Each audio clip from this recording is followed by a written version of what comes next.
Here's one of the crappy things about working after somebody else. When you look down here at the water outlet, let me draw your attention to that left-hand side. You see the little river coming out of there?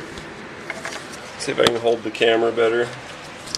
Somebody just replaced the thermostat for these folks. And here I am going in after I did the water pump.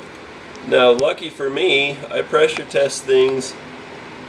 You see the coolant coming out the left side of that? Right. Now you can see it. It's just pouring out the left side of the thermostat housing. Unfortunately, what I do is before I put the cover on for the timing belt and water pump, I will fill the coolant up and I'll pressure test it before I put the cover back on. You see all the way around the water pump, it's just dry as a bone. There's just no, you can see the marks from where I took the pump off and it spilled, which is normal. But you see how it's just pouring out there and it's pouring down the front of the block. If I had the timing cover and everything put together, I'd be like, oh crap, I suck, I messed up. You know, in spite of all of my cautious efforts, it's leaking, but where the leak is coming from is it's coming from that outlet. You know, they call it the water outlet or thermostat housing. And I didn't touch that, but it's leaking like a sieve.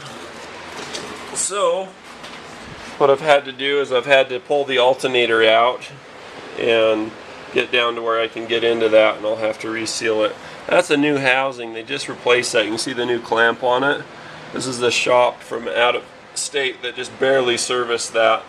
Now it holds up to about, you know, like 6 or 7 psi, but when you get it up about 0.9 atmospheres, or what would that be? That'd be like 13 psi or whatever. It just leaks like a sieve. So I'm gonna have to pull that off and redo that. I'm telling you, the better mechanics are able to do their job, the less I'm going to have to do for them. You know, everybody has bad days and stuff, but, you know, at least I caught this before having to tear the timing cover and everything back down, and at least I already had the serpentine belt off and I had the tensioner off of it, so I won't have to pull those to get to it. But I want this thing to go out of here running like a top, working awesome. If you're thinking that maybe the plastic impeller on your water pump is bad, for example, look at this one with it being plastic, you think that it might have cracked or it's getting old and it's not pumping properly and it may be contributing to your overheating problem, what you can do is you can pull your thermostat housing, which is in your lower radiator hose, and you can look inside of there, and the impeller is just right there, and it's being braced by your timing belt.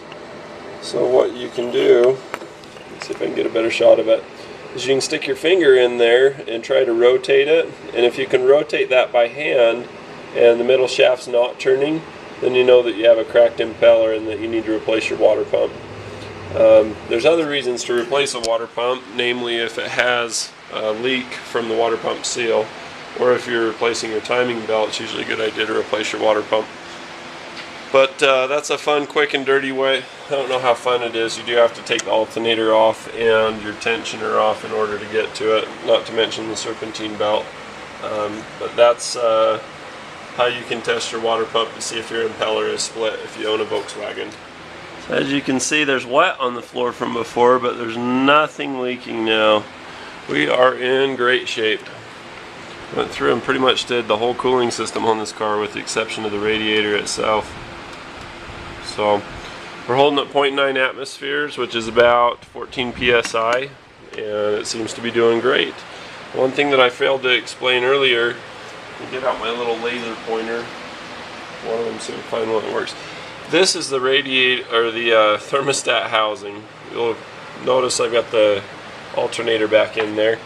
But one thing I didn't say is the best way to do that is to put in the thermostat in the hole, clean out the hole, use brake parts cleaner, clean it up really good, drop in the thermostat spring first, then put in the O-ring that goes around in the recess that the thermostat's sitting in. And then what I do is I take this thermostat housing take it all the way out of the car, take the hose off of it, and then clean it with brake parts cleaner, and then go around it with Permatex Right Stuff gasket maker. It works as a lubricant when you put it into the O-ring. It also works to seal up anything that you missed. But you put that in there, and when you put it in, you put the top screw in first, and then you just go till it's just kind of hanging there. Put the bottom screw in, wiggle it in by hand, get it nice and flat into that gasket maker. Seat it into the O-ring onto the thermostat, spring side toward the engine on the thermostat, and then tighten this one, tighten the bottom one, top one, bottom one, top one, bottom one, and then go and crank them down and just snug them up with your ratchet and your 10mm socket, or Allen wrench if you're going to use an Allen wrench, 6mm. So anyway, that seats it in nice and firm and evenly.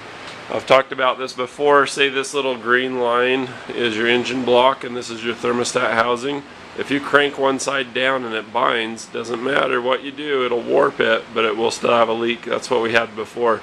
So what you want to do is tighten it down, get it snug, get it close, and then snug it down on both sides, nice and flat, nice and even.